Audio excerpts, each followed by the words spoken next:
What's up, good people? Mark Holmes here, and as always, I want to say thank you all for watching, commenting, subscribing, and being part of the Joe Blue Sports Report. Without you guys, as well as you ladies, you know that this literally does not work. Hope everybody's having a great day. It's Saturday. I am back here. We'll be doing our 5 o'clock Zoom in call and show. If you are a channel member, not a subscriber, a channel member, you can call into the show and be part of the show. We'll start at 5 o'clock this evening and go through. We'll be talking about the Cowboys and the Colts and everything that is the Dallas Cowboys. You know something I find funny? Um, I've driven about 500 miles since yesterday morning, going basically down the country back and back down there and back here, and glad I'm back home. And, when I'm driving, I do a lot of thinking and stuff. And, sometimes in life, you have an epiphany. I probably mispronounced that. But you just start thinking. And for me, I love driving because I can really focus in on other things, and it's just like me and the road. And I was thinking about life, how everything is an investment. So I did a video where I was trying to actually give people some advice where basically I'm talking about investing and investing in the most precious commodity there is in the world. And no, it's not Bitcoin. It doesn't really exist. It's just kind of there in your imagination. But the most precious commodity is yourself and time. And it's comical listening to how some of the haters are that'll sit there and they'll tell you that, you can't name one thing that Mark Holmes brings to the table. Here it is, he gets about 3 or 4,000 views of video. So he does like 8 or 9 of them a day and this, that, and the other. No thanks for taking advice from him. It's kind of funny how the people who hate you the most are the ones that are most engaged in hating you. Isn't it kind of comical? Seriously. You have all of these television shows and all these hosts that hate the Cowboys, but they spend more time hating on the Dallas Cowboys, or in this case, haters hating on me, than they do stuff that they care about, like their own team. Have you noticed that? It's kind of funny because in reality, the haters are the ones that are actually making you bigger. You understand that? When you look at ESPN doesn't look and say, oh, okay, here's all the people that love watching us because they love ESPN. And here's the group of the ones that hate us and are watching because they hate us. They don't care which one of you're on. They just care that you're watching. So haters, thank you very much. I appreciate that. Appreciate that. All right, so I got home here and I've been on the road all day and stuff. And this is an NFL executive. This is one NFL executive. This is an article by Tyler Conway that's out this afternoon. And I've kind of voiced some of this myself too about Odell's health and his rehab. Typically, an ACL recovery time is 6 to 8 months or so. And we're looking at 10 months now for Odell Beckham Jr. And we don't know if we've heard rumors that he's medically cleared, he's not medically cleared. And this is an ACL tear, the second one in 2 years. Now, I was going through here and I was doing a little research on here.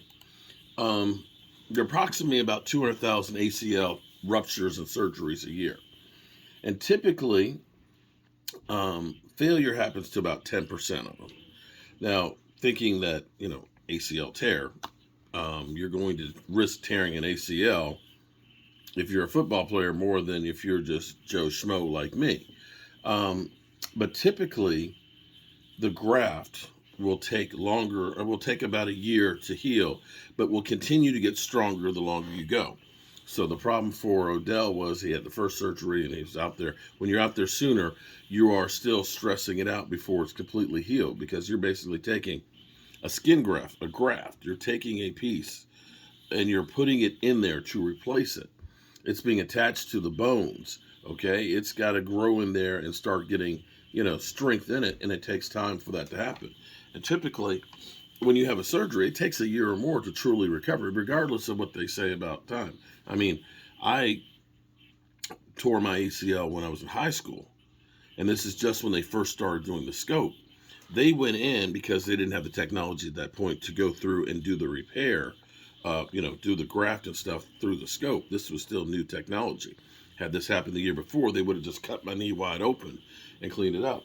So what they did with me was they just basically trimmed up the ACL that was there. It said it looked like two mop ends. 2.5 weeks later, basically after the stitches were out where they put the 3 stitches for the 3 holes, I was actually playing football. My knee was not anywhere near stable. It was not anywhere near where it is now because it takes time, and it got better as the season went on. But still, it takes time to recover. So in this article, this NFL executive kind of puts it out here, and this is what you have to think about, because we had heard that he'd be ready by middle of November, and then it was like early December. Then we've heard some reports that it would be late December. And there is some merit to what they're saying here. There's considerable doubt about the health of Odell Beckham Jr. as he prepares to make his NFL return. There's concern about whether Beckham will be able to face will be a major factor this season, given it's already December and he has yet to take a snap since tearing the ACL in the Super Bowl. And keep in mind, there's no more padded practices.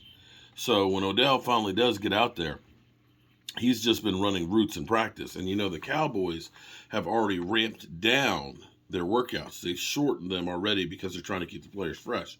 So the only real action is going to be on the field. That's where he's really going to have to be testing out the knee. The injury was Beckham's second ACL injury in the same knee in his mini season. Given the fact that he's now nearing 10 months since the injury, it'd be a surprise if there's anything close to resembling all-pro self, which is true.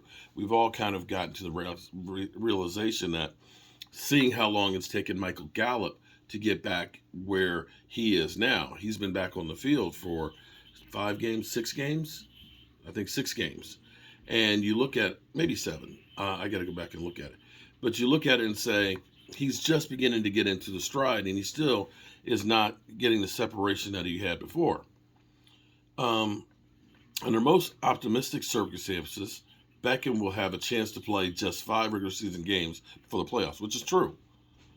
We're playing our 12th game tomorrow. There's 5 left. So for him to play 5 games, he'd have to sign on Monday and then play the following week, which I don't think is going to happen in any stretch of the imagination. The Cowboys typically have been ramping players up from injury. And so you'd have to say, at best case, it would be in 2 weeks, which would be about 3 games left. That would require him to sign early next week and be on the field, say, later, in highly unlikely scenario. It's possible Beckham does not wind up playing more than 1 or 2 regular season games, which is kind of what we've already talked about, because they said probably not till the end of December, which further complicates talks with teams. So Beckham is looking for a multi-year $20 million per year. I don't think that's going to happen. I don't think there's no way that he's going to get $20 million right now, especially if he can't play this year. I mean, you may be able to put enough prove-it clauses in there where you can go ahead and say, if you play, 12 or more games, if the team makes the playoffs, if you have 1,000 yards, an incentive-laden contract. Other thing to think about here, too. As good as he played last year down the stretch, Odell hasn't been in a Pro Bowl since 2016 and has just 2 1,000-yard seasons in the last 5 years. And that was before the 2 injuries. So is Odell the same guy that he used to be? And do the Cowboys need him to be the guy he was before? If we're talking about a guy who, there's no way $20 million. I can say, Cat Boy, he ain't going for that. I don't know. If you can get him for a reasonable contract with incentives on there, a prove-it type deal, you'd have to say yes. But I've been saying for a while, you need to tamp down the expectations and say, you're not getting Jerry Rice at his peak coming in December. If he's anything like what we got with Michael Gallup, who is taking several weeks, he may still be trying to get better wild card weekend and still getting into a groove. And you also have to look at it from the standpoint of learning the playbook, getting on the same path with Dak Prescott, and taking away snaps from others that have been actually working with the number one offense in the NFL. Just things to think about here, guys. Just things to think about as we get ready to ramp up and see what happens on Monday. I'm Mark Holmes, and well, I appreciate you guys. Peace.